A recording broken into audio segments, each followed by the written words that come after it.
Picket lines are now set up at all of the entrances to the Toronto Zoo as the strike officially gets underway.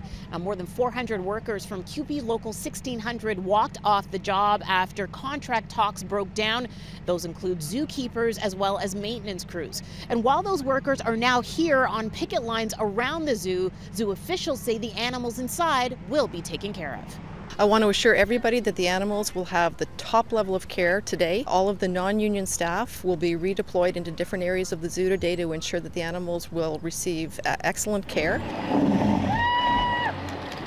CUPE Local 1600 started setting up picket lines just hours after the midnight strike deadline passed. The union says the main sticking point is job security. They want to eliminate all of our job security language. We tried to come halfway and address some of their issues, but they were behaving like bullies, frankly, and they weren't willing to move off of their original line, so we couldn't meet them. Toronto Zoo employees are very well paid, have employer-paid pensions, multiple weeks vacation, great health and dental benefits, as well as more than 100 sick days each year. So we were being very fair and reasonable in the environment that we're operating under.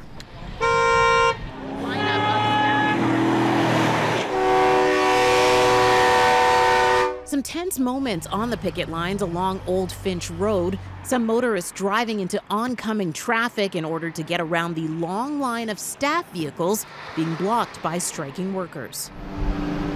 The mayor says the zoo is heavily subsidized by Toronto taxpayers to the tune of $11.6 million last year.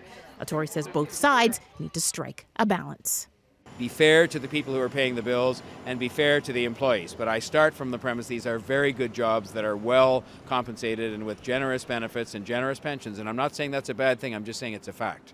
Zoo officials say that depending on how long the strike is, they will reassess whether or not residents with annual memberships will get any compensation. At this point, there's no word on whether the zoo may reopen at any point during a strike. At the Toronto Zoo, Tammie Sutherland, City News.